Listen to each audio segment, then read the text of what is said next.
اتوار کو جو پہلے میرے بیانات ہو رہے تھے، جب یہ لاک ڈاؤن نہیں ہوا تھا تو اس وقت بہت بڑا مجمع سامنے بیٹھا ہوتا تھا. اس وقت ہم سورہ قلم کی تفسیر چل رہی تھی، تو اب میں نے ارادہ کیا ہے کہ سورہ قلم ہی کی تفسیر ہی کو آگے ہم کنٹینیو کرتے ہیں، اسی کو آگے جاری رکھتے ہیں، تاکہ یہ جو ہمارا سلسلہ چل رہا تھا اس کا ناغہ نہ ہو.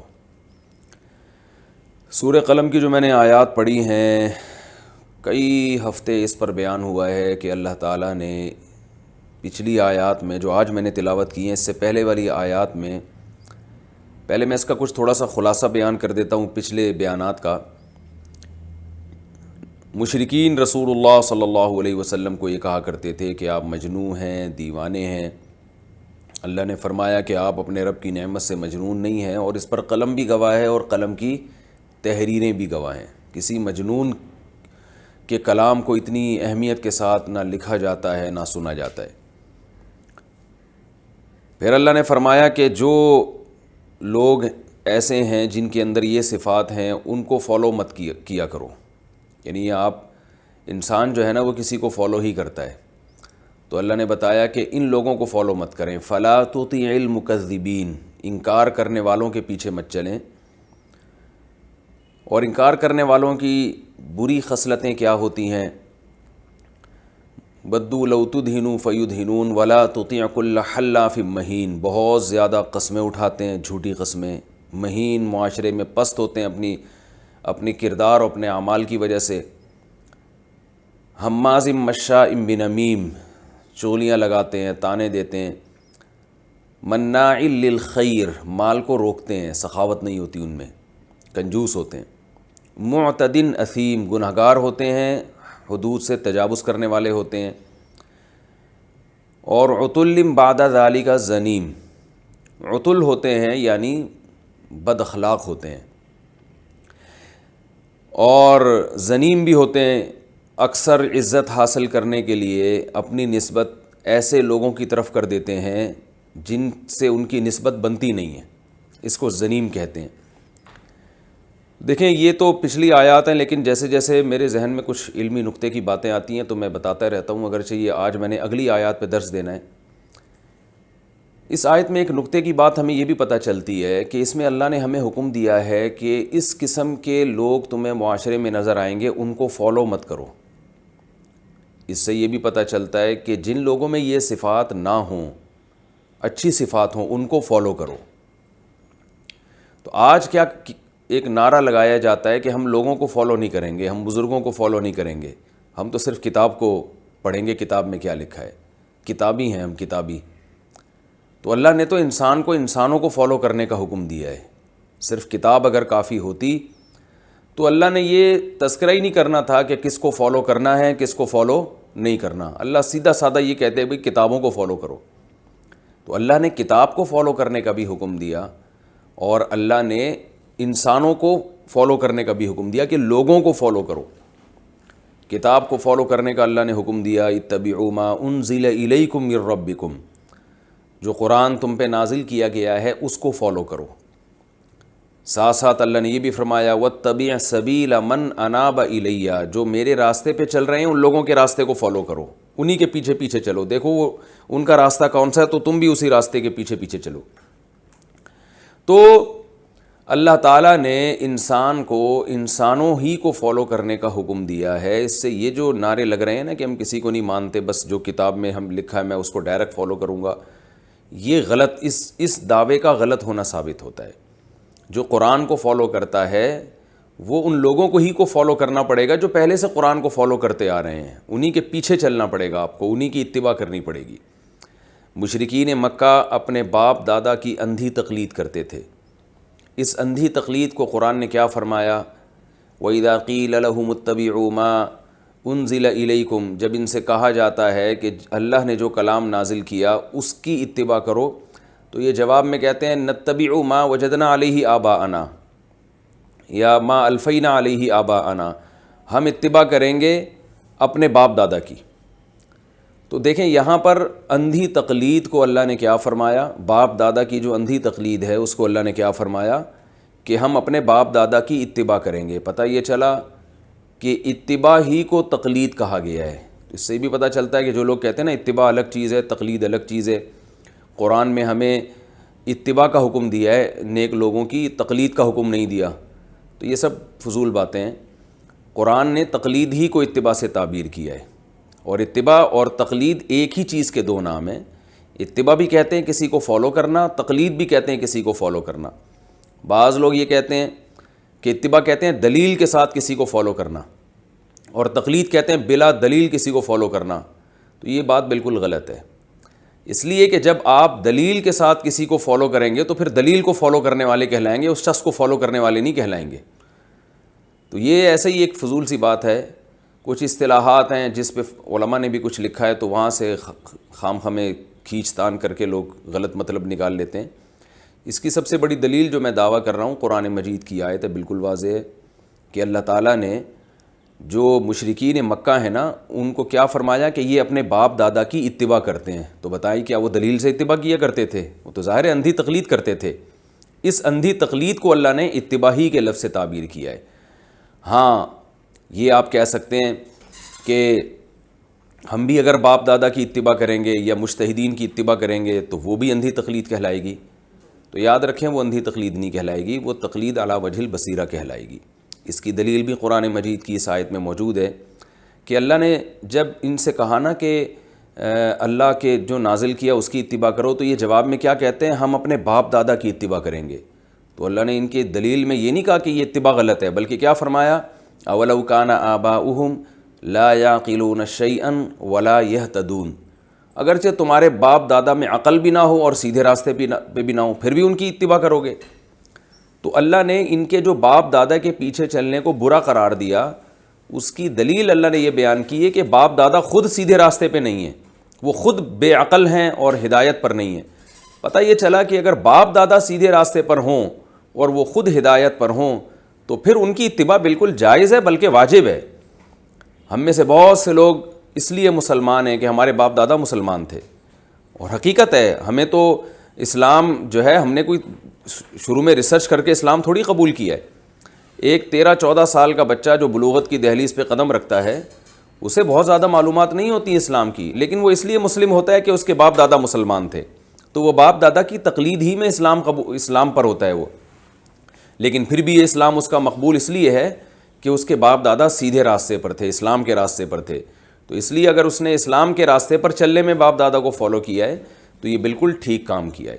تو اس سے ہمیں یہ صاف پتہ چلتا ہے کہ تقلید کی دو قسمیں ہیں، ایک اندھی تقلید اور ایک تقلید جو علی وجہ البصیرہ ہو۔ اندھی تقلید اسے کہتے ہیں کہ جس کی آپ تقلید کر رہے ہیں اس کے برحق ہونے کی آپ کے پاس دلیل نہ ہو، یہ حرام ہے، ناجائز ہے، جیسے کہ مشرکین کیا کرتے تھے۔ اور تقلید علی وجہ البصیرہ وہ ہوتی ہے کہ جس کی آپ اتباع کر رہے ہیں اس کے برحق ہونے کی آپ کے پاس دلیل موجود ہو۔ تو یاد رکھیں تقلید یا اتباع ہر شخص کرتا ہے، بعض مان کے کرتے ہیں بعض نہیں مانتے۔ جو مجتہدین کی اتباع نہیں کرتے تو پھر وہ آج کے دور کے متجددین کی اتباع کرتے ہیں۔ کوئی غامدی صاحب کی تقلید کر رہا ہے، کوئی جناب پروفیسر کی تقلید کر رہا ہے، کوئی کسی کی تقلید کر رہا ہے، بس انہی کے کلپ سن کے انہی کے دلائل پر اعتماد کر لیا۔ پورے دلائل سامنے نہیں ہوتے، نہ مخالف کے دلائل ہوتے ہیں، بس چند آیتیں ذہن میں ہوتی ہیں، اور اس تقلید کو وہ کہہ رہے ہوتے ہیں ہم قرآن و سنت کو فالو کرتے ہیں، حالانکہ وہ تقلید کر رہے ہوتے ہیں۔ لیکن یہ تقلید اس لیے باطل ہے، یہ اندھی تقلید ہے کہ آپ جس کی تقلید کر رہے ہیں اس کے برحق ہونے کی آپ کے پاس کوئی دلیل نہیں ہے، بلکہ اس کے باطل ہونے کی دلیل ہے۔ آپ کہہ سکتے ہیں بھائی کیسے دلیل ہے باطل ہونے کی؟ دلیل کیا ہے کہ جیسے کسی محدث کے محدث ہونے کی دلیل یہ ہے کہ امت گواہی دیتی ہو کہ یہ محدث ہیں۔ اب آپ بتائیں امام بخاری حدیث کے بہت بڑے امام تھے، ایک عام آدمی کے پاس اس کی کیا دلیل ہے؟ یہی دلیل ہے کہ بھائی ساری دنیا کے مسلمان کہتے ہیں، ساری دنیا کے مسلمان اتنی بڑی گمراہی پہ جمع نہیں ہو سکتے۔ آپ کہہ سکتے ہیں بھائی امام بخاری کے حدیث میں امام ہونے کی دلیل ان کی کتاب ہے بخاری، اس کتاب سے پتہ چلتا ہے کہ وہ بہت بڑے محدث تھے۔ تو بھائی اس کتاب سے تو پتہ چلتا ہے، لیکن اس کتاب کا آپ کو کیسے پتہ چلا؟ اس کتاب کے بارے میں آپ کو کس نے بتایا؟ خود تھوڑی تحقیق کی آپ نے۔ ساری دنیا کے سارے مسلمان کہہ رہے ہیں کہ امام بخاری نے یہ احادیث جمع کی ہیں اس کتاب میں، تو یہاں بھی تو ساری دنیا کے سارے مسلمانوں کی بات کر آپ اعتماد کر رہے ہیں۔ تو اسی طرح یاد رکھیں جیسے محدث کے محدث ہونے کا پتہ ہمیں امت نے بتایا ہے، علماء نے بتایا ہے، ایسے مجتہدین کے ائمہ اربعہ کے مجتہد ہونے کا پتہ بھی ہمیں علماء ہی نے بتایا ہے، اور پوری دنیا کے مسلمانوں نے ان علماء کو فالو کیا ہے، ان فقہا کو، مجتہدین کو فالو کیا ہے۔ اکثر میں ڈاکٹر ذاکر نائک کا ایک مقولہ ذکر کرتا ہوں نا کہ 50% مسلمانوں نے امام ابو حنیفہ کو فالو کیا، 30% مسلمانوں نے امام شافعی کو فالو کیا، 17% مسلمانوں نے امام مالک کو فالو کیا، 2% مسلمانوں نے امام احمد ابن حنبل کو فالو کیا۔ تو یہ جو، اور یہ بھی آج ہے، ورنہ اس سے پہلے تو یہ تعداد اور زیادہ تھی، یعنی بجائے 75 کے 50 کے ہو سکتا ہے 75% مسلمان امام حنیفہ کو فالو کرتے رہے ہوں۔ تو یہ امت کی گواہی سے پتہ چلتا ہے کہ کون مجتہد ہے اور قابل اتباع ہے، اور کون ایسا ہے جو قابل اتباع نہیں ہے۔ آج کوئی بھی شخصیت ایسی نہیں ہے جس کو پوری دنیا مانتی ہو۔ 4 آدمی مانتے ہیں تو 4000 برا بھلا کہتے ہوں گے، اور ماضی میں جو اسلاف ہمارے گزر چکے ہیں ان کو پوری دنیا مانتی تھی۔ تو اس لیے یہ سب لفاظی ہے، لوگوں کو قرآن و سنت کے نام پہ اپنی اتباع کی طرف لانا ہے، اپنی تقلید کروانا ہے۔ کل میں ایک کلپ سن رہا تھا، جناب غامدی صاحب نے ایک دلیل دی ہے کہ قل لا اجد فیما اوحی الی محرما علی طاعم یطعمہ الا ان یکون میتۃ او دما مسفوحا او لحم خنزیر فإنہ رجس او فسقا اہل لغیر اللہ بھی۔ غامدی صاحب یہ دلیل دے رہے تھے کہ اے نبی آپ ان سے کہہ دیجئے کہ میرے پاس جو قرآن پڑھا جاتا ہے، جو اللہ کی آیات نازل ہوئی ہیں، ان میں ان چیزوں کے علاوہ اور کسی چیز کو بھی حرام نہیں پاتا۔ اب دیکھیں کتنی واضح آیت ہے، اور غامدی صاحب یہ پڑھ کے سنا رہے ہیں لوگوں کو کہ اللہ نے کہا، ان سے کسی نے پوچھا کہ موسیقی حلال ہے یا حرام ہے، یہ جو میوزک اور یہ جو گانے بجانے چل رہے ہیں، تو دلیل یہ دی محترم نے کہ اے نبی آپ ان سے کہہ دیجئے کہ اللہ نے جن چیزوں کو حرام قرار دیا ہے وہ صرف اور صرف یہ چیزیں ہیں، ان چیزوں کے علاوہ میں کسی بھی چیز کو اپنے پاس حرام نہیں پاتا۔ اور وہ چیزیں کیا ہیں؟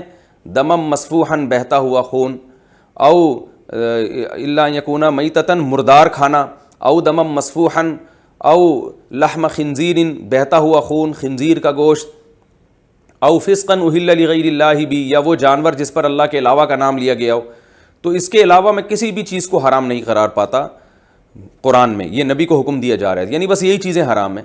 اور آگے ایک اور آیت میں اسی سے ملتی جلتی آیت میں فرمایا وَأَن تَقُولُوا عَلَى اللَّهِ مَا لَا تَعْلَمُونَ، کہ تم اللہ کی طرف ایسی چیزوں کی نسبت کر دو جو اللہ نے کہی نہیں ہے، یا تم اللہ کی طرف حلال و حرام کی نسبت کر دو حالانکہ اللہ نے حلال و حرام نہیں کیا ہے، یعنی اپنی طرف سے چیزوں کو حلال کر دو، اپنی طرف سے چیزوں کو حرام کر دو۔ تو محترم نے یہ دلیل دی ہے کہ اپنی طرف سے چیزوں کو حلال یا حرام کرنا بھی اللہ نے حرام قرار دیا ہے۔ تو موسیقی کا ذکر قرآن مجید میں کہیں نہیں ملتا کہ اللہ نے حرام قرار دیا ہے، لہذا اس کو بھی حرام قرار دینا، اس عمل کو بھی اللہ نے حرام قرار دیا ہے۔ اب یہ آیت انہوں نے پڑھ کے سنائی ہے اور لوگ واہ واہ کر رہے ہیں، ماشاءاللہ بڑی زبردست دلیل دی ہے، اور قرآن کی آیت کو یہ بیان کیا لا اجدو، میں دوبارہ پڑھ کے سنا دوں کہ اے نبی آپ ان لوگوں سے کہہ دیجئے کہ میرے پاس جو کتاب نازل کی گئی ہے اس میں ان اسپیسیفک ان چیزوں کے علاوہ کسی اور چیز کو حرام قرار نہیں دیتا۔ تو لوگوں نے کہا بھائی دیکھو بھائی یہ مولانا لوگ تو داڑھی رکھنے کو بھی فرض قرار دیتے ہیں، داڑھی منڈانے کو حرام قرار دیتے ہیں، اور یہ مولانا ٹائپ کے جو لوگ ہیں یہ تو سینما گھر میں جانے کو اور فلمیں اور ڈرامے اور یہ جو بدنظری کا ایک طوفان ہے، اور یہ جو موسیقیاں جس طرح سے آج کل چل رہی ہیں، یہ ایک ساری چیزوں کو یہ تو انہوں نے اپنا دین نکالا ہوا ہے۔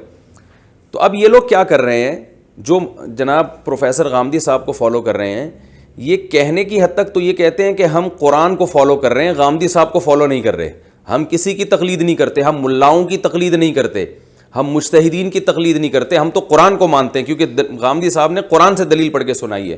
تو بھائی یہ لفاظی ہے، آپ قرآن کو فالو نہیں کر رہے، آپ غامدی صاحب کو فالو کر رہے ہیں، اس لیے کہ غامدی صاحب نے اس قرآن کا ترجمہ کر کے جو تشریح بیان کر دی، بلا دلیل آپ نے اس تشریح کو مان لیا ہے، آپ نے یہ تحقیق ہی نہیں کی ہے کہ اس آیت کی یہ تفسیر بنتی بھی ہے کہ نہیں بنتی، اس کا سیاق و سباق کیا ہے، یہ کس کانٹینٹ میں نازل ہوئی ہے، یہ کس پیرائے میں نازل ہوئی ہے، یہ کیا سمجھانے کے لیے نازل ہوئی ہے۔ آپ نے بس قرآن کی آیت دیکھی، آیت نمبر دیکھا اور سورت کا حوالہ دیکھا، اور آپ نے کہا واہ بھائی واہ، جناب پروفیسر غامدی صاحب تو قرآن سے دلائل دیتے ہیں، اور یہ سارے مولانا ٹائپ کے جتنے لوگ ہیں یہ بابے اور یہ سب گمراہ ہیں، اور انہوں نے ہمیں خام خواہ میں اپنی دکانیں چلانے کے لیے انہوں نے قرآن سے ہمیں دور رکھا ہوا ہے۔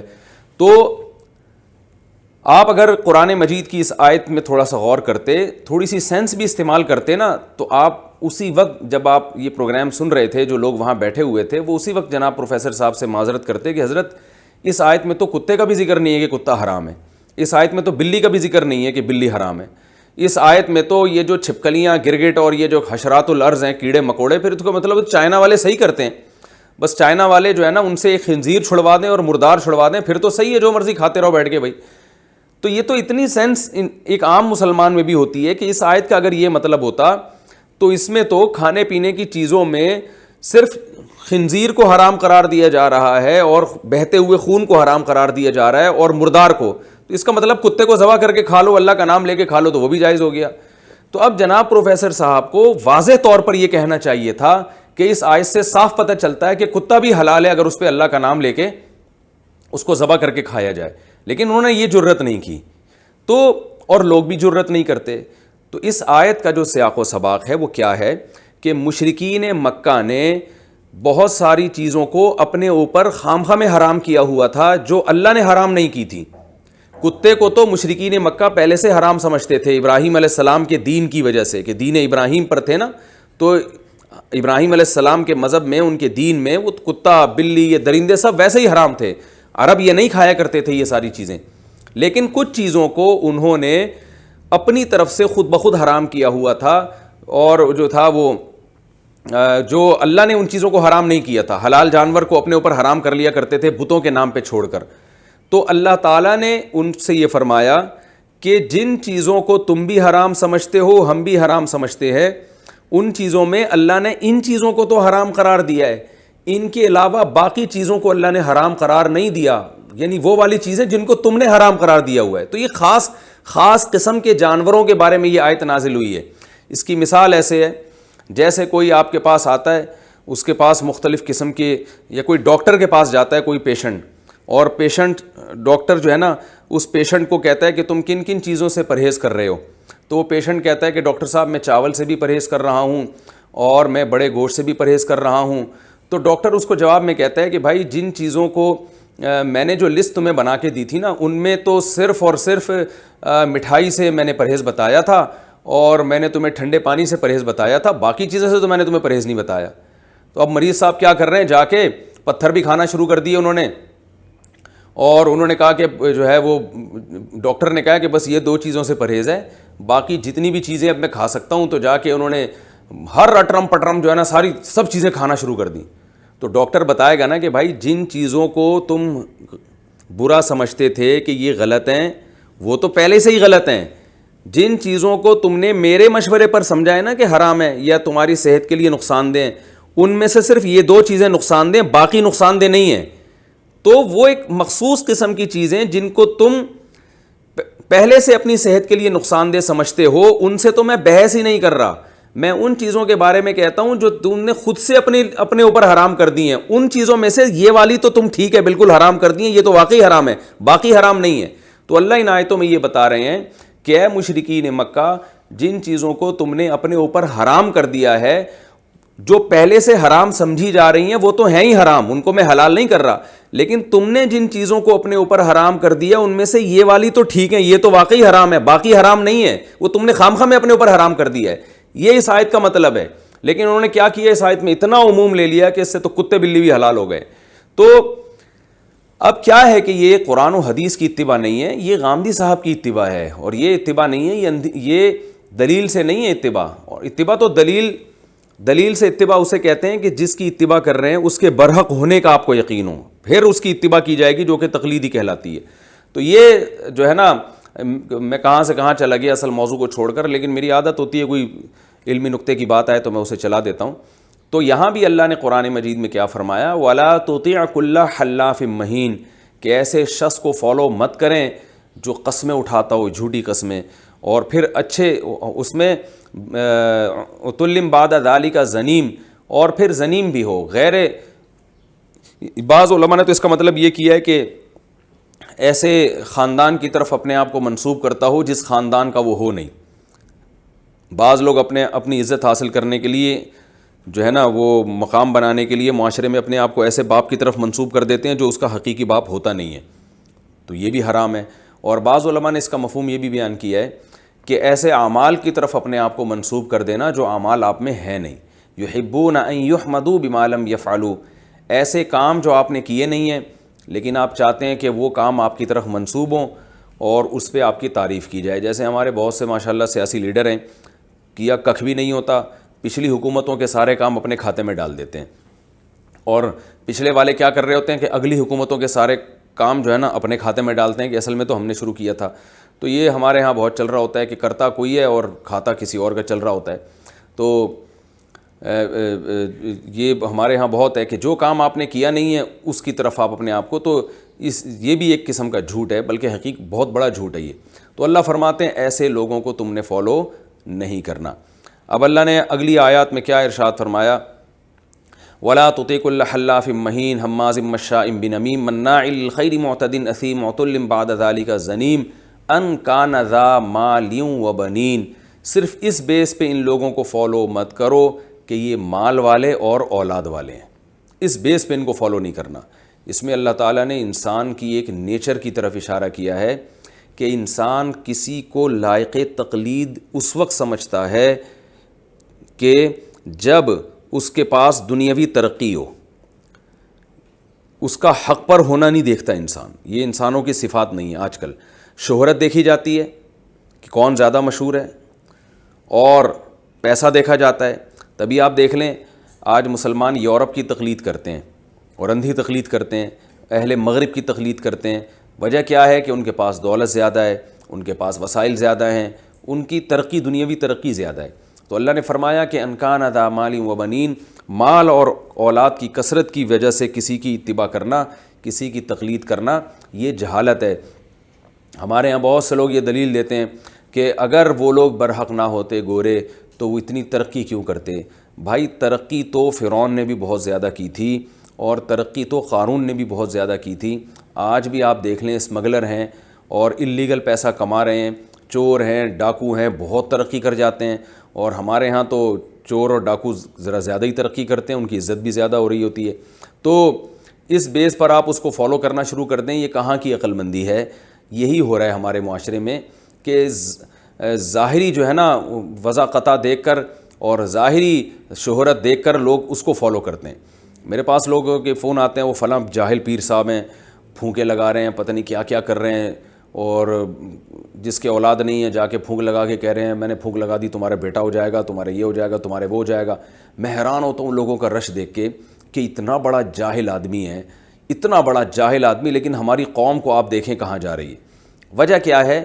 لوگ یہ دیکھتے ہیں کہ اتنے سارے لوگ اس کو فالو کر رہے ہیں تو بس پھر اس کو ہمیں بھی چاہیے کہ ہم فالو کریں.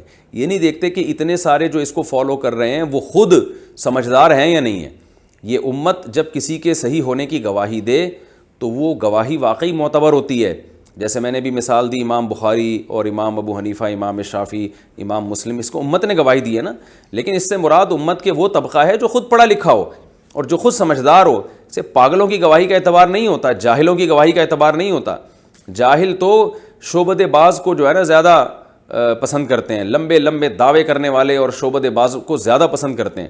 اگر میں یہاں پر بیٹھ کے بتانا شروع کر دوں، کچھ جو ہے نا ایسے پھونکے لگانا شروع کروں اور کچھ ایسی چیزیں ظاہر ہونا شروع ہو جائیں جو مخیر العقول ہوتی ہیں، تو آپ دیکھیں کتنا رش لگ جائے گا. تو جاہل لوگ جو ہے نا ایسے لوگوں کو زیادہ فالو کرتے ہیں. دم درود بیٹھا ہوا ہے وہاں پہ اور بکرے آ رہے ہیں اور بڑے بڑے دعوے کر رہے ہیں. ایسے پیر بہت ہمارے معاشرے میں پڑے ہوئے ہیں اور حیرت کی بات ہے لوگ ان کو فالو کر رہے ہیں. بہت افسوس ہوتا ہے. بعض لوگ خوابوں کی تعبیروں کی دکان کھول کے بیٹھ گئے ہیں. یورپ میں جو ہے نا، یورپ امریکہ میں بھی ایسا بہت ہو رہا ہے. ان کا جی حضرت جی کا کام کیا ہے، یہ خوابوں کی تعبیر بتاتے ہیں صبح شام بیٹھ کے. رش لگا ہوا ہے، آن لائن خواب پوچھے جا رہے ہیں، پتہ نہیں کیسے بیٹھ کے بتا رہے ہوتے ہیں. خواب تو جب تک اس شخص کے ذاتی حالات سامنے نہ آ جائیں، اور ہر آدمی کا خواب ایک ہی جیسا خواب دو آدمیوں کو آتا ہے، لیکن تعبیر دونوں کی ایک دوسرے سے مختلف ہو سکتی ہے. پھر ہر وقت جو لوگوں کو خواب آ رہے ہیں تو یہ ضروری تھوڑی اس کی تعبیر ہو. خواب جو ہے نبوت کا 46واں حصہ ہے، عین نبوت نہیں ہے. تو 46 حصے کریں گے تو ایک حصہ امکان ہوتا ہے اس میں صحیح ہونے کا. لیکن یہ یعنی اس سے یہ بھی ہم استدلال کر سکتے ہیں کہ 46 لوگوں کو خواب آئے تو شاید ایک کا خواب صحیح نکلے، اور ایک آدمی کو خواب آ رہا ہے تو اس میں اس کا جو ہے نا 2.5% سے بھی کم چانس ہے صحیح ہونے کا کہ یہ اس کی کوئی تعبیر ہوگی. تو اب آپ مجھے بتاؤ جس کے 2.5% صحیح ہونے کا چانس ہے تو اس کے میں ہر ایک کی تعبیر بتاتے پھرنا، یہ کہاں سے کی، یعنی یہ کون سی عقل مندی کی بات ہوئی؟ تو خواب سینٹر کھولے ہوئے ہیں انہوں نے، استخارے سینٹر کھولے ہوئے ہیں، لوگ ان سے پوچھتے ہیں کہ بھئی اس کی کیا تعبیر ہے، وہ بتا رہے ہوتے ہیں۔ 46 آدمی اگر تعبیر پوچھیں گے نا تو 46 کے 46 کو بتائیں گے۔ تو نبوت کا 46واں حصہ کا مطلب تو یہ ہوا کہ اس میں 46 حصے کریں گے تو 1% امکان ہے اس کے صحیح ہونے کا، یقینی ہونے کا۔ تو 46 آدمیوں کو اگر آ رہا ہے تو میرا خیال ہے اس حدیث سے ہم یہ سمجھ سکتے ہیں کہ 46 میں سے ایک کو صحیح آئے گا۔ تو آپ جب ان خوابوں کی تعبیر بتانے والوں سے کے پاس 46 افراد کو لے جائیں، یہ 46 کے 46 کو ہی تعبیریں بتا رہے ہوں گے، اور 46 کے 46 کو اگر روزانہ خواب آ رہا ہے تو ہر روزانہ خوابوں کی تعبیر بتا رہے ہوں گے۔ ممکن ہے میرا یہ کلپ سننے کے بعد یا بیان سننے کے بعد اب وہ ہوشیار ہو جائیں اور 46 میں سے ایک آدمی کو بتانا شروع کریں، اور ایک کو بھی اب 46 دن میں ایک ہی دفعہ بتائیں کہ باقی سارے تمہارے الٹے سیدھے خواب ہیں۔ تو یہ بڑے ہوشیار ہوتے ہیں، ان کو اپنی دکانیں چلانی ہوتی ہیں، تو عین ممکن ہے اس طرح سے ہو۔ تو لیکن یہ کہ یہ ذہن میں رکھیں، آج کل جو بالکل فارغ ترین لوگ ہوتے ہیں نا، ان کا یہ کام ہوتا ہے کہ ان کے دھندا چل نہیں رہا ہوتا، نہ ان میں کوئی علمی صلاحیت ہوتی ہے، نہ کوئی بڑا ان کے کوئی حدیث پہ ان کو عبور ہوتا ہے، نہ فقہ پہ عبور ہوتا ہے، نہ کوئی بڑے قاری ہوتے ہیں وہ۔ تو اب ان کو اچھا دنیا میں بھی کچھ پڑھا نہیں ہوتا، کوئی انجینئر بنے نہیں ہوتے، ڈاکٹر نہیں بنے ہوتے، کوئی سائنٹسٹ نہیں بنے ہوتے، یا بنے ہوتے ہیں مگر وہ کام ان کو آتا نہیں ہے۔ تو پھر وہ یہ ان کا سب سے بہترین طریقہ روحانی علاج اور خوابوں کی تعبیر اور استخارے نکالنا، کیونکہ یہ 3 شعبے ایسے ہیں جس کے لیے نہ کوئی ڈپلومہ ہے، نہ کوئی ڈگری چاہیے آپ کو، اور نہ اس کے لیے بھائی کوئی یہ ہونا چاہیے کہ جی وہ کوئی کرائٹیریا ہے کہ کوئی لیبارٹری میں جا کے اس کو ٹیسٹ کرواؤ یہ کچھ اس کو آتا بھی ہے کہ نہیں آتا۔ یہ سارے اس میں پھینکو ایک نمبر کے چل رہے ہیں، وہ پھینکتے رہتے ہیں۔ خوابوں کی تعبیر ہوتی ہے، بعض بڑے حضرات بتا بھی دیتے ہیں، لیکن کبھی کبھار ہی ہوتی ہے اور کبھی کبھار ہی بتاتے ہیں۔ تو یہ جو ہول سیل کے حساب سے خواب سینٹر کھول کے بیٹھے ہوئے ہیں نا، یہ مزیداری والا کام نہیں ہے۔ اور پھر کمال کی بات یہ لوگ اپنے نام کے ساتھ مفتی بھی لگا دیتے ہیں۔ پھر صرف مفتی پہ اکتفا نہیں کرتے، بہت سو نے مفتی اعظم بھی لگا دیا کہ مفتی سے مزہ نہیں آ رہا تھا، کوئی مانتا نہیں تھا تو مفتی اعظم لگا دو۔ مفتی اعظم جب لکھیں گے تو چلو کوئی مفتی اعظم نہیں مانے گا تو کم از کم مفتی تو مان ہی لے گا نا۔ کہتے ہیں نا کہ جھوٹ اتنا بولو کہ کچھ نہ کچھ تو سچ کا گمان ہونے لگے نا۔ اکثر میں اس پہ ایک واقعہ سنایا کرتا ہوں۔ اچھا میں پہلے یہ واقعہ بعد میں سناتا ہوں، پہلے میں یہ بات سمجھانے کے لیے نا کہ عوام کسی کی کراؤڈ کو دیکھ کے اس طرف جاتی ہے۔ عوام دیکھتی ہے کہ پبلک اس سے خوابوں کی تعبیر پوچھ رہی ہے، اس کا مطلب اس کو آتے ہوں گے۔ عوام دیکھتی ہے پبلک اس سے پھونکے لگوا رہی ہے، اس کا مطلب اس کے اندر جو ہے نا الگ قسم کی آکسیجن ہے، اس میں الگ قسم کی پھونک نکل رہی ہے۔ تو عوام جو ہے نا کراؤڈ دیکھ کے جاتی ہے۔ اس کا مجھے ایک بچپن میں تجربہ ہوا کہ ہم جب اسکول میں پڑھا کرتے تھے، میرا خیال ہے میں 7ویں یا 8ویں کلاس میں ہوں گا، تو ہم نے اسکول میں دیکھا ایک بہت بڑا کراؤڈ ہے۔ ہمارے اسکول میں ایک بادام کا درخت تھا، تو بادام کے درخت کے گرد نا بہت بڑا کراؤڈ تھا، اور جو طلبہ تھے، اسٹوڈنٹس تھے، وہ سارے اکٹھے ہوئے تھے۔ تو وہ سارے طلبہ جو ہے وہ اکٹھے ہوئے تھے۔ اب ہمیں بھی تجسس ہوا کہ یار یہ کیا دیکھ رہے ہیں جا کے۔ اب ہم بھی مجمع میں گھسے دھکا لگا کے، اور وہ گھستے جب وہ بادام کے درخت کی جڑ پہ جا کے دیکھا تو کچھ بھی نہیں تھا۔ تو اچھا ہم جب باہر نکلے ہیں تو ہم بتا رہے ہیں کچھ بھی نہیں ہے، لیکن پھر بھی لوگ گھس رہے ہیں۔ تو اتنا کراؤڈ اکٹھا ہو گیا کہ وہ ہیڈ ماسٹر صاحب نے آ کے سب کو بھگایا وہاں سے۔ ہوا یہ تھا کہ ایک 2-4 طلبہ نے شرارت کی، ایسے ہی نا وہ جڑ میں جا کے دیکھنے لگے اور کہنے لگے وہ سانپ ہے۔ تو جب 2-4 نے کہہ دیا سانپ ہے، تو اب 5-6 اور آ گئے دیکھنے کے لیے کہ سانپ ہے۔ اب جب 5-6 آ گئے، وہ 2-4 نکل گئے پتلی گلی سے۔ وہ جب نکلے ہیں تو وہ 5-6 کو دیکھ کر 8-10 اور آ گئے کہ یہ 5-6 یہاں کیوں کھڑے ہوئے ہیں۔ اب جب وہ 8-10 آئے ہیں تو وہ 5-6 نکلے ہیں، لیکن 8-10 کو دیکھ کر 16-32 اور آ گئے۔ تو وہ آئے جا رہے ہیں۔ اب جو ہے نا ایک پانی کا جیسے بہاؤ ہوتا ہے نا، ایک دفعہ ڈھلان ہو جائے تو اب یہ آٹومیٹک خودکار سسٹم ہو گیا ہے۔ اب جب تک یہ تو شکر ہے اسکول کی 4 دیواری تھی اور اس کے باہر جو ہے نا لوگ تھے نہیں، ورنہ یہ قیامت تک سلسلہ چلتا رہتا۔ ساری دنیا کے سارے انسان اور امریکہ جو ہے نا، ساری دنیا کے سارے انسان وہاں کے کھڑے ہو جاتے کہ کچھ تو ہے جو اتنے لوگ کھڑے ہوئے ہیں، اور پھر امریکہ سیٹلائٹ سے تصویریں بھیجتا، اور امریکن وہ خفیہ ایجنسیاں بھی آ جاتی، ہماری ISI بھی آ جاتی ہے، امریکہ کی خفیہ ایجنسیاں بھی آ جاتی ہیں، آرمی آ جاتی ہے، ٹینک پہنچ جاتے وہاں پہ، میزائل داغے جاتے، پتہ نہیں کیا ہو جاتا کہ یار کچھ تو ہے۔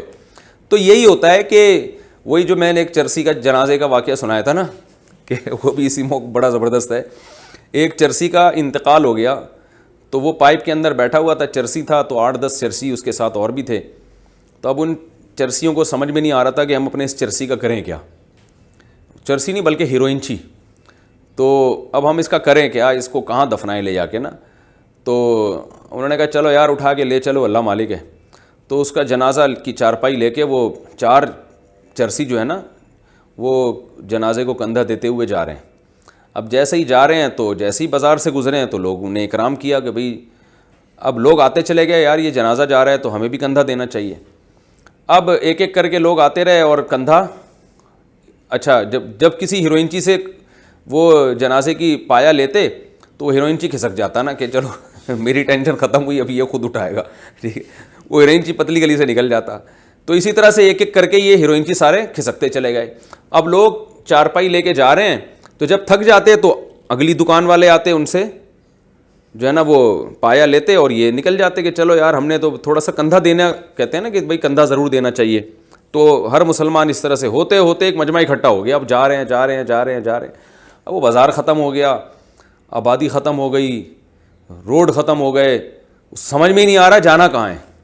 اب وہ چلتے چلے جا رہے ہیں. جب تک نیا کراؤڈ آ رہا تھا نا تو پرانا نکل رہا تھا, لیکن جب آبادی ختم ہو گئی, نئے کراؤڈ نے آنا ہی ختم کر دیا, تو اب جو آخر میں جو لوگ تھے نا وہ پریشان. اب وہ جا رہے ہیں, قبرستان آ گیا, اس کو بھی عبور کر لیا انہوں نے کہ شاید یہ والا نہیں اگلے قبرستان ہوگا. تھک گئے اور پھر پوچھا بھائی کون ہے, اس کا کیا ہے, یہ کون اس کے لاحقین میں سے کون ہے, تو پتہ چلا کوئی بھی نہیں ہے. تو یہی ہوتا ہے کہ لوگ دیکھتے ہیں کہ وہ فلاں صاحب خوابوں کی تعبیر بتاتے ہیں. دلیل کیا ہے کہ وہ لوگ ان کے پاس جا رہے ہیں تعبیر پوچھنے کے لیے. فلاں صاحب جو ہے نا جن چڑیل بھوت بھگاتے ہیں. دلیل کیا ہے کہ وہ لوگ ان کے پاس جاتے ہیں. فلاں صاحب جو ہے نا استخارے نکالتے ہیں. دلیل کیا ہے کہ وہ لوگ جا رہے ہیں. بس ایک دفعہ لوگ جانا شروع ہو جائیں تو پھر دوبارہ سے ضرورت نہیں پڑتی, پھر تو پبلک آٹومیٹک ہو جاتی ہے. پھر ہم بیان کر کے یا علماء سمجھا کے تھک جائیں, بھائی کچھ بھی نہیں ہے, الو بنا رہا ہے, بیکار آدمی ہے, کچھ بھی نہیں ہے, تو نہیں مانتے لوگ. اور پھر ہوتا ہی ہے کہ جب یہ اس طرح کے لوگ, جب ایک بہت بڑی تعداد ان کے پاس لوگوں کی بے وقوفوں کی اکٹھی ہو جاتی ہے, تو پھر یہ ان سے ہدیے نذرانے لے کے پولیس والوں کو بھی کھلاتے ہیں, رینجرز والوں کو بھی کھلاتے ہیں. پھر یہ علاقے میں اپنا ایک زور بنا لیتے ہیں. پھر ان کے خلاف بولنا بھی آسان نہیں ہوتا, پھر ان کے جو ہے نا ان کو پکڑوانا بھی آسان نہیں ہوتا, کیونکہ پھر انہوں نے پولیس کو اور علاقے کے جو بھی بااثر لوگ ہیں ان کو اتنا کھلا دیا ہوتا ہے, ان کو اتنا ان کے پیٹ میں جو ہے نا گوشت ڈال دیا ہوتا ہے انہوں نے, حرام گوشت, کہ وہ بھی پھر چپ ہو جاتے ہیں. تو میں جانتا ہوں بہت سے بڑے بڑے عامل ہیں کہ ان کے پولیس میں اور علاقے میں اتنے زبردست تعلقات ہیں علاقے کے بااثر لوگوں سے کہ ان کے خلاف آپ ایک لفظ نہیں بول سکتے. تو اسی وجہ سے وہ پھر لوگ کو ان سے اور زیادہ عقیدت ہو جاتی ہے لوگوں کو. تو یہ حساب کتاب ہے. تو میں کہہ رہا تھا ایک واقعہ میں اور سناؤں گا, وہ کیا تھا بھائی, اچھا خیر چلیں وہ ذہن سے نکل گئی بات. تو بات کیا چل رہی تھی,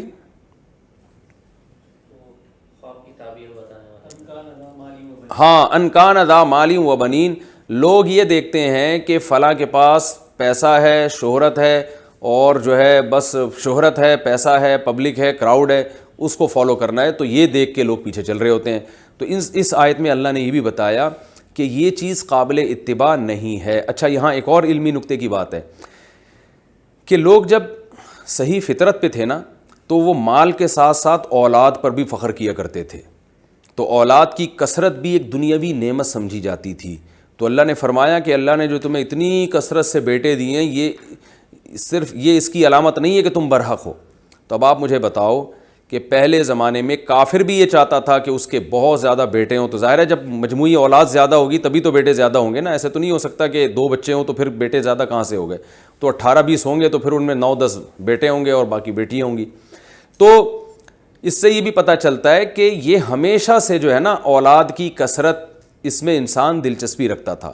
تو یہ جو آج کل نعرہ چلایا جا رہا ہے کہ 2 بچے ہی اچھے, یہ انسانی نیچر اور فطرت کے خلاف ہے. یعنی انسان فطری طور پر یہ چاہتا ہے کہ میری اولاد زیادہ ہو, تو آپ نے پروپیگنڈا کر کے اس کو اس نیچر سے دور کر دیا ہے. تو پروپیگنڈے کے ذریعے کیا ہوتا ہے کہ انسان متاثر تو ہوتا ہے پروپیگنڈے سے, لیکن جب اپنی فطری لائف سے دور ہوتا ہے تو سکون کھو بیٹھتا ہے. تو اس سے پتہ چلتا ہے کہ بھئی میاں بیوی کو گھر میں اولاد کی کثرت اور بچوں کی کثرت سے جو سکون ملتا ہے, جو اطمینان ملتا ہے, جو ان سے محبت ہوتی ہے, پھر یہ بچے ان کے کام آتے ہیں. تو یہ نیچرل لائف ہے, اس میں اللہ نے سکون رکھا ہے. اور اگر آپ اولاد کو محدود کریں گے تو یہ ایسے ہی ہے جیسے اللہ نے مال کا ذکر کیا کہ ہم نے تمہیں مال زیادہ دیا, اس پہ فخر مت کرو, اولاد زیادہ دی, تو آپ کہیں کہ نہیں بھائی کوئی پروپیگنڈا شروع کر دے کہ مال کا زیادہ ہونا بری چیز ہے. تو نتیجہ کیا نکلے کہ لوگ جو ہے نا جس کی تنخواہ 10,000 روپے سے زیادہ ہے وہ کہہ کہ 10,000 سے زیادہ مجھے سر نہیں چاہیے، کمپنی میں جا کے کہنا شروع کر دے، کیونکہ 10,000 سے زیادہ میں کہاں خرچ کروں گا یہ مجھے سمجھ میں نہیں آ رہا ہوتا. تو یہ جیسے یہ پاگل پنے والی بات ہوگی، تو مال تو ہر انسان چاہتا ہے کہ جتنا زیادہ وہ اچھا ہے. تو ایسے ہی اولاد بھی قرآن سے پتہ چلتا ہے کہ انسان کی فطرت ہے، وہ چاہتا ہے کہ جتنی زیادہ اولاد ہو اتنا اچھا ہے. تو ان میں سے کسی بھی خواہش کو کم کر دینا یہ انسانی نیچر اور انسانی فطرت کے بالکل اگینسٹ ہے، اور نیچر کے خلاف جب آپ چلیں گے تو آپ اسٹریس میں جائیں گے، ڈپریشن میں جائیں گے، آپ بہت ساری پیچیدگیاں پیدا ہونا شروع ہو جائیں گی جو کہ ہو رہی ہیں. آپ دیکھیں نا لوگوں کے حالات کیا ہیں، خودکشی کا ریشو کس قدر اسپیڈ کے ساتھ بڑھ رہا ہے. وجہ کیا ہے؟ نیچرل لائف ختم ہوتی جا رہی ہے. تو اللہ نے آگے ارشاد فرمایا سنصبہ علی الخرطوم، یہ جتنی یہ بری صفات کے حامل لوگ ہیں ان کو بتا دیں کہ ہم ان کی سونڈ پر داغیں گے قیامت کے دن، یعنی ان کو عذاب دیں گے. اور آگے اللہ نے ارشاد فرمایا کہ انا بلوناہم کما بلونا اصحاب الجنہ اذ اقسموا لیصرمنہا مصبحین، ہم نے ان کو ایسے آزمایا ہے جیسے ہم نے باغ والوں کو آزمایا تھا. بس یہ اس کا میں آیتوں کا ترجمہ کر کے اپنی بات کو ختم کرتا ہوں. باغ والوں کو اللہ نے آزمایا تھا. پچھلی امتوں میں ایک واقعہ ہوا تھا کہ لیصرمنہا مصبحین، کچھ لوگ تھے جنہوں نے بڑی محنت کی، کھیتی باڑی کی اور بہت شاندار اور خوبصورت باغ لگایا انہوں نے، اور بڑا زبردست خوشنما باغ تھا وہ.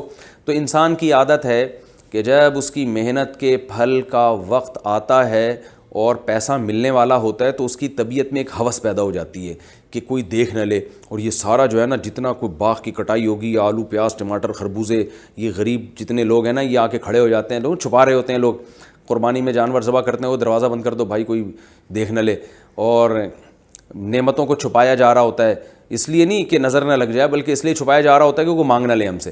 تو بہت سے لوگ آپ نے دیکھا ہوگا کہ کروڑ پتی ہوتے ہیں، لیکن جب بھی آپ ان سے بات کرو نا تو رونا ہی رونا شروع کر دیتے ہیں. ابے یار ابے مہنگائی ہے بھائی. ان کو یہ ڈر ہوتا ہے کہ ہم نے بتا دیا نا الحمدللہ بہت اچھے حالات ہیں، تو یہ ڈر ہوتا ہے یہ پیسے نہ مانگ لیں مجھ سے کہ یار اتنے اچھے حالات ہیں، ذرا 50 روپے مجھے دے دو، مجھے بڑی ضرورت ہے. تو اللہ نے ارشاد فرمایا انا بلوناہم کما بلونا اصحاب الجنہ، باغ والوں کو جیسے ہم نے آزمایا تھا تو ان کو بھی ہم نے اسی طرح انسانوں کو آزمایا ہے. اذ اقسموا لیصرمنہا مصبحین، ان سب نے قسم اٹھائی کہ ہم صبح صبح جا کے کھیتی کاٹیں گے. اور ظاہر ہے جب کسان پورے سال محنت کرتا ہے اور پھل کھانے کا وقت آتا ہے تو اس کی خوشی دیکھنے والی ہوتی ہے. کل جائیں گے اور یوں کریں گے اور ہم تو یہ کر دیں گے. ہم نے چونکہ محنت کی، اپنی محنت پر اعتماد کر رہے تھے. لیصرمنہا، لازمی ہم یہ کھیتی کاٹیں گے اور بیچیں گے اور پیسہ کمائیں گے. ولا یستثنون، اللہ فرماتے ہیں انہوں نے انشاءاللہ نہیں کہا. اپنی محنت پہ ناز کرنے لگے کہ ہم نے کیا ہے تو اب ہم کاٹیں گے اور پیسہ کمائیں گے. یہ نہیں کہا کہ اللہ نے اگر چاہا، کیونکہ جو لبرل لوگ ہیں نا، جو ٹوٹلی اپنی محنت اور اپنی جو ہے نا وہ اپنے کام پہ اعتماد کرتے ہیں، وہ ان کو ڈکشنری میں اللہ پسند ہی نہیں آتا کہ یہ اللہ کا لفظ ہے کیوں. کہتے ہیں میں کر رہا ہوں تو بس یہ ہے نا کھاؤں گا میں، تو وہ اللہ نے چاہا تو یہ کیا ہوتا ہے اللہ نے چاہا تو. ابھی جیسے ہمارے ایک، میں نام تو نہیں بتاؤں گا، ان کا جو ہے وہ ایک بہت بڑے عہدیدار ہیں حکومتی سطح پہ، ان کا بیان آیا تھا کہ یہ جو کرونا وائرس پھیل رہا ہے نا، اس کا علاج دعاؤں سے نہیں ہوگا، اس کا علاج ویکسینیشن سے ہوگا اور میڈیکل سائنس ہی اس سے لڑے گی. اچھا یہ بھی ایک بات بتا دوں کہ یہ جو لڑنے کا لفظ استعمال ہوا ہے، وائرس سے ڈرنا نہیں ہے لڑنا ہے، تو یہ بالکل نامناسب لفظ ہے. حدیث میں آتا ہے وبائیں اللہ کا عذاب ہوتی ہیں، تو عذاب سے کون لڑ سکتا ہے بھائی؟ آپ اس کے علاج کی فکر ضرور کریں، ویکسین ایجاد کرنے کی کوشش کریں. نبی صلی اللہ علیہ وسلم نے فرمایا ما انزل اللہ من داء الا انزل له شفاء، بخاری کی حدیث ہے. کوئی بیماری اللہ نے ایسی پیدا نہیں کی ہے جس کی اللہ نے دوا نہ پیدا کی ہو. تو یقیناً اس وبا کی بھی اللہ نے دوا پیدا کی ہے، جو ایک وقت کے بعد میڈیکل سائنس انشاءاللہ اللہ نے چاہا تو مطلع ہو جائے گی اس پر. لیکن یہ کہنا کہ ہم اس وبا سے لڑیں گے، تو بھائی اگر اللہ کو غیرت آ گئی اور اللہ کو جوش آ گیا، بولے لڑ کے دکھاؤ، تم مجھ سے لڑنے کی کوشش کر رہے ہو، تو کوئی بھی نہیں لڑ سکتا. میں ٹھیک ہے، میں مانتا ہوں کہ جو یہ کہتے ہیں ہم اس سے لڑیں گے ان کی نیتیں غلط نہیں ہیں، لیکن یہ لفظ بہرحال نامناسب ہے. تو آپ یہ کہیں کہ اس وبا کے ہم دوا ایجاد کرنے کی کوشش کریں گے اور حفاظتی تدابیر اختیار کرنے کی کوشش کریں گے تاکہ اس وبا کے اثرات کم سے کم ہو، اور ہم اللہ سے دعائیں بھی مانگیں گے کہ یہ اللہ نے بھیجی ہے تو اللہ ہی اس کو ٹالے گا. تو اس طرح کے الفاظ ٹھیک ہیں. ایسے موقع پہ یہ کہنا کہ ہم اس سے لڑیں گے، یہ متکبرانہ قسم کے الفاظ ہیں. تو یہ جو ہے نا، یہ تو کسی بیماری کے بارے میں نہیں کہا جاتا بخار آئے گا تو میں اس سے لڑ کے دکھاؤں گا بخار سے. ایک بخار سے آدمی نہیں لڑ سکتا. بخار جب چپک جاتا ہے نا، میں نے دیکھے ہیں بخار کے مریض کئی مہینے پڑے رہتے ہیں اور بالآخر ان کی موت واقع ہو جاتی ہے. وہ کوئی اتنی ذرا سی بیماری سے انسان نہیں لڑ سکتا، پھڈے بازی تو ہے ہی نہیں. آپ ایک معمولی سا مچھر جو ڈینگی کی بیماری پیدا کر دیتا ہے، انسان اس سے نہیں لڑ سکتا، تو مچھر سے نہیں لڑ سکتا، آگے کی باقی بڑی بڑی بیماریوں سے کہاں سے لڑے گا؟ تو لڑائی وڑائی کے الفاظ استعمال کرنا کہ ہم یوں کر دیں گے، ہم یوں کر دیں گے، تو فنٹر گیری جو ہے نا یہ اچھی نہیں لگتی اللہ تعالیٰ کو. کہ ابراہیم علیہ السلام نے اس موقع پہ کیا فرمایا تھا؟ وَإِذَا مَرِضْتُ فَهُوَ يَشْفِينِ، میں جب بیمار ہوتا ہوں تو میرا اللہ مجھے شفا دیتا ہے. یہ نہیں کہا تھا میں جب بیمار ہوتا ہوں تو ڈرتا نہیں ہوں، میں تو اس سے فائٹ کرتا ہوں. ڈرپوک لوگ ہیں. تو اگر وہ یہ الفاظ استعمال کرتے تو اللہ بتا دیتے کہ اے ابراہیم کتنے لوگ ہیں جو بیمار ہوئے اور آپ سے زیادہ طاقتور تھے اور وہ فائٹ نہیں کر سکے، تو آپ کیسے فائٹ کر سکتے ہیں؟ تو اللہ اسی لیے ابراہیم علیہ السلام نے کیا فرمایا؟ وَإِذَا مَرِضْتُ، جب میں بیمار ہوتا ہوں، فَهُوَ يَشْفِينِ، تو میرا اللہ ہے جو مجھے شفا عطا فرماتا ہے. تو آپ یوں کہا کریں کرونا وائرس سے ڈرنا نہیں ہے، لیکن اس کے علاج کی فکر کرنی ہے، لڑنے وڑنے کا لفظ استعمال نہ کیا کریں. تو میں یہ عرض کر رہا تھا کہ انسان کی عادت کیا ہے کہ جب اسے کوئی نعمت ملنے والی ہوتی ہے تو اترانا شروع کرتا ہے اور غریبوں کو بھول جاتا ہے. تو اللہ نے کیا فرمایا؟ لا يصرمنها مصبحین، ان قسمیں اٹھائیں گے صبح کے وقت ہم جائیں گے تو کھیتی کاٹیں گے اور یوں کریں گے. اور یہ نہیں کہا اللہ نے اگر چاہا، نا ولا يستثنون فطاف علیہا طائف من ربک وهم نائمون. اللہ فرماتے ہیں رات کے وقت ایک طوفان آیا اور وہ کھیت بالکل ہی صفائے ہستی سے مٹ گیا. فاصبحت کالصریم فطاف علیہا طائف من ربک وهم نائمون فاصبحت کالصریم فتنادوا مصبحین ان اغدوا علی حرثکم ان کنتم صارمین. صبح اٹھے خوشی سے کہنے لگے چلو بھائی نکلو، چلو جاؤ شاباش جلدی سے جا کے کاٹو.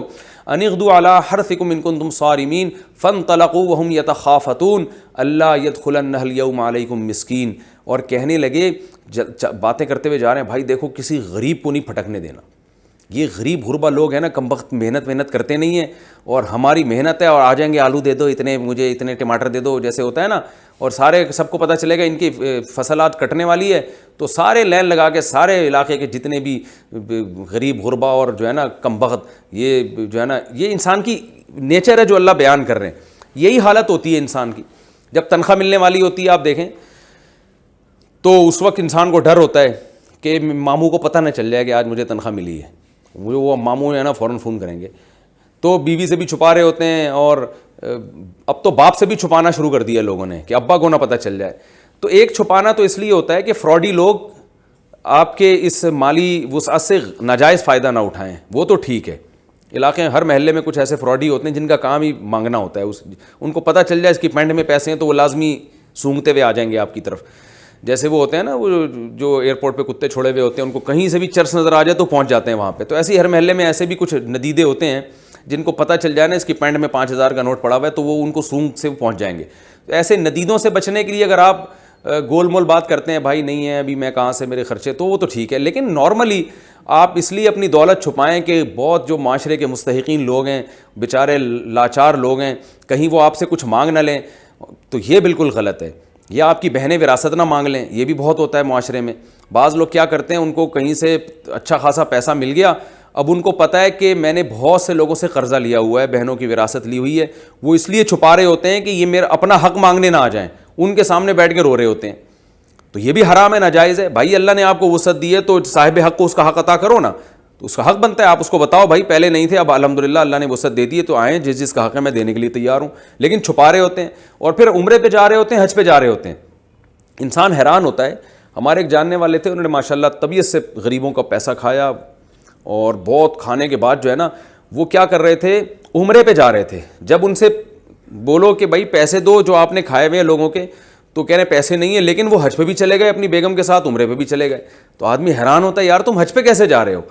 تو یہ ہے وہ کیفیت جو اللہ تعالیٰ بیان کر رہے ہیں اس صورت میں. یہ ہے وہ کہ جب فصل کٹنے والی ہے، پیسہ ملنے والا ہے، تو اللہ فرماتے ہیں یتخافتون، چپکے سے باتیں کر رہے ہیں، کیونکہ ایسی باتیں اوپنلی نہیں ہوتی، کھلے عام نہیں ہوتی، ایسی باتیں چپکے سے ہوتی ہیں.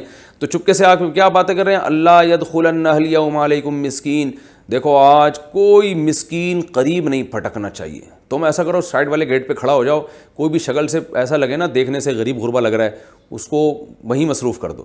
یعنی اسی قسم کا تبصرہ کر رہے ہوں گے، کیونکہ مسکین پہ تو پابندی کوئی نہیں لگا سکتا نا. تو یہی کر سکتے ہیں جو 8-10 آدمی جتنے بھی ہوں گے ان کو کہیں کھڑا کر دیا ہوگا کہ بھائی وہ ادھر سے وہ ٹماٹر لینے آئے گا، ادھر سے وہ پیاز لینے آ رہا ہوگا، ادھر سے وہ خربوزے مانگے گا، تو تم یہیں سے لوگوں کو ٹہلانا شروع کر دینا. اللہ یدخلن الیوم علیکم مسکین وغدوا علی حرد قادرین، اور اپنے خیال میں انہوں نے سمجھا کہ آج تو ہم خوب جو ہے نا رج کے کھائیں گے اور وغدوا علی حرد قادرین فلما رأوها قالوا انا لضالون، جب اپنی کھیت پہ پہنچے نا تو کہنے لگے ہم راستہ بھول گئے ہیں، وہ شاید ہم غلط سمت میں کیونکہ وہ ان کو تصور ہی نہیں تھا کہ ایسا بھی کوئی کیڑا لگ سکتا ہے کھیتی پہ جو پوری کھیت کو ہی چٹ کر جائے. ایسے کیڑے ہوتے ہیں جو راتوں رات مسلط ہوتے ہیں اور صبح آپ اٹھو تو کچھ بھی نہیں ہوتا. تو وہ کہنے لگے یار یہ ایسا بھی ہو سکتا ہے. تو کہنے لگے کہ بھائی ہم راستہ بھول گئے ہیں، یہ والا راستہ نہیں ہے، غلطی سے کسی اور جگہ آ گئے ہم، یعنی ایسا حال ہو گیا تھا ان کے کھیت کا. اور انا لضالون بل نحن محرومون، پھر جب کافی دیر غور و فکر کیا، نقشے دیکھے، گوگل میپ کھول کے دیکھا یار، اس پہ اپنا نام ڈال کے دیکھا، لوکیشن پلاٹ نمبر ڈال کے دیکھا تو بھائی یہ تو وہی ہے. تو پھر کہنے لگے بھائی ہمیں تو محروم ہو گئے، انا لمغرمون، ہمیں تو چٹی پڑ گئی، تاوان پڑ گیا، ہائے ہائے بیٹھ کے خوب رونے پیٹنے لگے. انا لمغرمون، اور کیا ہے فاقبل بعضهم على بعض يتلاومون، اور قالوا انا كنا، وہ کیا ہے فاقبل بعضهم على بعض يتلاومون، ایک دوسرے پہ ملامت کرنے لگا، ابے تیری وجہ سے یہ ہوا ہے، کم بخت تو نے کہا تھا کہ غریب مسکین نہیں آنا چاہیے، اس کا مطلب اللہ کو غصہ آ گیا ہمارے اوپر کہ میں نے تمہیں ایک نعمت دی. تو ایک دوسرے پہ لام تان، ایک دوسرے کو ملامت کرنا شروع کر دیا. تو نے ایسے الفاظ بولے تھے، تو نے انشاءاللہ نہیں کہا تھا، تو بڑے جزم سے کہہ رہا تھا کہ صبح کھیتی کٹے گی اور ہم لیں گے. اور ایک دوسرے کو جب تھوڑی دیر کے بعد ان کا احساس ہوا تو کیا کہنے لگے کہ فاقبل بعضهم على بعض يتلاومون قالوا یا ویلنا انا كنا طاغین، کہنے لگے بھائی ہم سب کی غلطی ہے، کوئی ایک بھی ہم میں ایسا نہیں ہے جس نے کسی غریب کو کھلانے کا مشورہ دیا ہو، ہم میں کوئی ایک بھی ایسا نہیں ہے جس نے یہ کہا ہو بھائی اللہ کی قدرت ہے، اللہ نے ہمیں یہ کھیت دیا، اللہ نے ہمیں فصل دی، یہ جو دانے کو ہم نے زمین میں بویا تھا یہ ہم نے اپنی قدرت سے تھوڑی اگایا ہے، ہم تو صرف زمین میں ڈال کے چلے گئے تھے، اگانے والا تو اللہ ہے. تو یہ تو سب اللہ کر رہا ہے بھائی، ہم میں کوئی ایک بھی ایسا نہیں تھا جو خیر کی بات کرنے والا ہو، سارے کنجوسی کی بات اور سارے اپنی محنت پہ اعتماد کر رہے تھے. تو اس لیے ہم سب کا یہ قصور ہے، ہم سب اس میں جو ہے نا برابر کے مجرم ہیں. اور اللہ فرماتے ہیں فاقبل بعضهم یا ویلنا انا كنا طاغین عسى ربنا ان یبدلنا خیرا منها انا الی ربنا راغبون.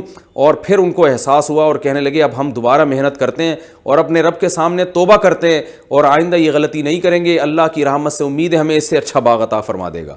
اب آپ دیکھیں یہ پرانے زمانے کے لوگ تھے جنہیں سزا مل کے نصیحت ہو گئی کہ بھائی ہمیں جو نقصان ہوا ہے وہ نقصان اس لیے ہوا ہے دو وجہ سے، دو فالٹ تھے ان میں. ایک یہ کہ ہم نے اپنی محنت پہ اعتماد کیا، اللہ پہ نظر نہیں رکھی. اس سے ایک سبق ملتا ہے کہ جب بھی آپ کوئی کام کریں، اگر آپ اپنی محنت پہ، اپنے ہنر پہ اعتماد کریں گے تو اللہ کی مدد آپ سے ہٹ سکتی ہے. محنت پوری کرنی ہے، نظر اللہ پہ رکھنی ہے. دوسری بات یہ کہ جس اللہ نے آپ کو نعمت دی ہے اس میں اللہ کی مخلوق کا حصہ بھی آپ نے نکالنا ہے. اگر آپ نے اللہ کی مخلوق کا حصہ نہیں نکالا اور آپ چاہے کہ اسی ساری دولت میں سانپ بن کے بیٹھ جاؤں، اپنے کاروبار، اپنے پلاٹ، اپنی زمین اور اپنی تنخواہ ساری میری پیٹ میں چلی جائے تو آپ کی پیٹ میں نہیں، کسی کے پیٹ میں بھی نہیں جائے گی، وہ اللہ برکت چھین لے گا. تو پہلے زمانے کے لوگوں میں شعور تھا، ان لوگوں کو جب سزا ملی تو ان کو تنبیہ ہو گئی، انہوں نے کہا ہم توبہ کرتے ہیں، اللہ یہ دو غلطیاں آئندہ نہیں کریں گے.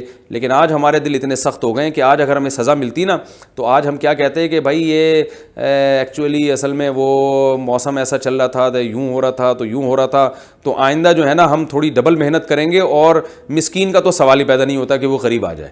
اب تو علاقے کے مسکینوں پہ پہلے اسپرے کریں گے ان کو مارنے کے لیے اور کھیتوں پہ بعد میں اسپرے کریں گے. تو تنبیہ کے بعد بھی ہدایت نہیں ملتی. پہلے لوگوں میں تھوڑا دل نرم تھا تو تنبیہ کے بعد ہدایت مل جاتی تھی.